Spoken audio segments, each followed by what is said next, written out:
All right, so now we're coming to how we can use the OCT in cases of neuro-ophthalmology.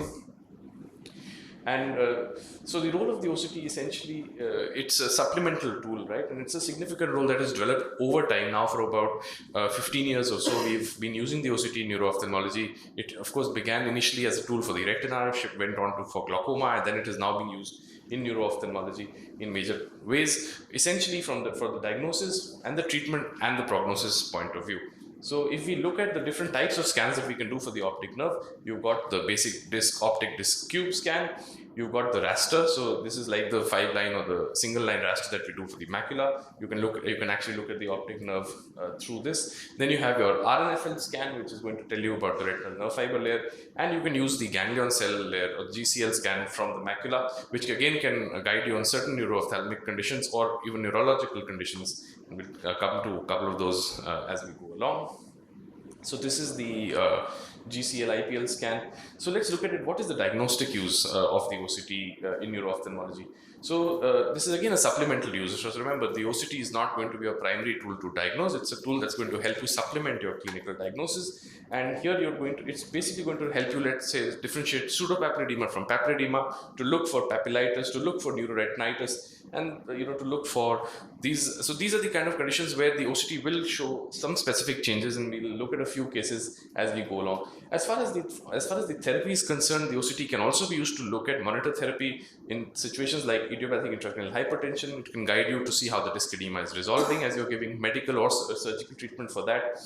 In pituitary adenomas, it can help you prognosticate as well as give an idea of what kind of vision loss that the patient would have as the patient goes along. In Leber sedentary optic neuropathy as well, you can look at follow up the patient over time, and it can guide you in terms of in terms of the outcomes of the prognosis that the patient is going to be having at that space. In neurology, also neurologists have been using OCT as well now for some of their conditions to help prognosticate or to help understand how they're doing. In multiple sclerosis, they've seen that if there is an MS associated with an optic neuritis, there would initially be a thickening of the retinal nerve fiber layer, and then it will lead to a thinning of the RNFL and the GCL. If there is MS without optic neuritis, typically there will be a thinning of the retinal nerve fiber layer as we go along. In Alzheimer's disease, we found thinning of the superior and inferior RNFL quadrants. In Parkinson's disease, the OCT has been used as a marker for progression. So changes in the OCT it's like a clinical biomarker, and if there is changes or thinning happening, then that's a sign of possible progressive Parkinson's disease that is there. And in pituitary adenomas, as I said, thinning of the temporal quadrant is a sign of a lower chance of vision gain. And I think some values of 70, and based on different machines are there. If it's below 70 microns or so, it tends to be a more poorer prognosis for vision. So let's look at a few basic things. This I think Dr. Ankur has briefly touched upon. A few pearls where you can use the OCT. So there's the Cooper-Smith angle. If you want to differentiate disc edema from other forms of swollen discs, like let's say optic neuritis or papillitis, you can look at this RPE. RPE angle that comes here. Now the RPE basement membrane would actually be deflected inwards in these cases, as in terms of cases of NAION or optic neuritis that you can see below, or pseudopapilledema that you can see below. So that's one place that this can actually help you out in. Again, in terms of, this is a case of bilateral disc edema. See how on the RNFL, the values are going way beyond the normative curves here. And this again can guide you to the edema. And over time, you can follow this up to see how the patient is improving as the patient goes along. As the patient goes along. Similarly, in papillitis, you can get, initially you'll get an edema, and then over time it will be leading to a thinning of the retinal nerve fiber layer. The OCT angiography has also now been used to look at ischemic optic neuropathies, where there are changes in the superficial and deep capillary plexus, particularly in the peripapillary area. So this is again a tool that is now developing, and we're getting to know more and more about this as we go along. But there are changes that are seen early on this, and that can actually predict also to some extent whether there's going to be an ischemic neuropathy even in the fellow eye, as well as the changes that have been seen in the eye which is affected, primarily being affected. So here let's look at this case of a middle-aged, slightly over middle-aged gentleman who's having some vision disturbance. There is no headache in this case at all, and you could see that there was the discs were showing a little bit of a swollen disc in one of the eyes compared to the other eyes. Otherwise, the rest of the fundus seemed to be reasonably unremarkable. Now, when you look here, you can see that there is a slight constricted field. You can see that there is some calcification. There's an edema on the disc that is appearing here. There were some drusens. So this is a case of an optic disc drusen. Again, the OCT here is helping us, one, see the thinning, but also on the raster above to look at it from a drusen point of view. There are situations where the OCT can help you differentiate glaucomatous from non-glaucomatous optic neuropathy. So certain things such as a severe thinning in one of the eyes, thinning in the superior and inferior quadrants are signs of non-glaucomatous kind of an optic neuropathy.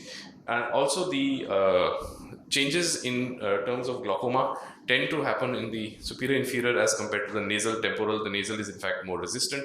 In terms of edema, slight edema on the nasal side is what you will see in early papillary edema, or certain changes on the nasal aspect. Glaucoma, that gets affected very, very late. So let's look at another case here, which is where the okay, I think we can skip this in terms of time.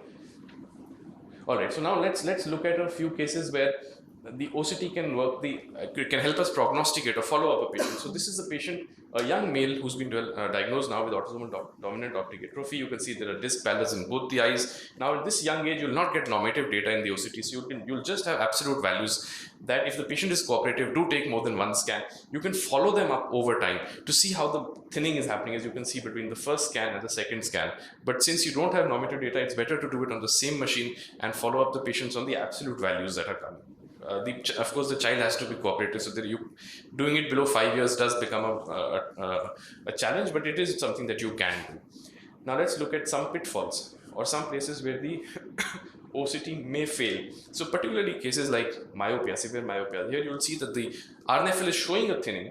The discs otherwise appear to have a slightly large cup. The fields are pretty normal. If we did an HRT, we found that the optic discs were actually quite normal. HRT sometimes is more sensitive in some of these cases of myopia.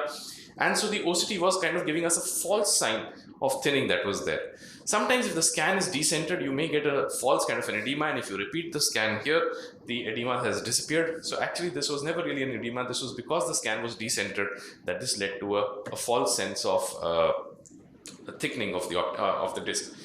RNFL cannot be zero. So if you ever get scans where you're getting a completely flat RNFL or something that looks like this or something that looks like this, where the RNFL is touching at the bottom, these scans have to be repeated. These scans are not accurate, and if you look at how the OCT has actually calculated it based on what it is finding, it's very evident that the machine has actually made an error, and it's not truly being able to pick it up.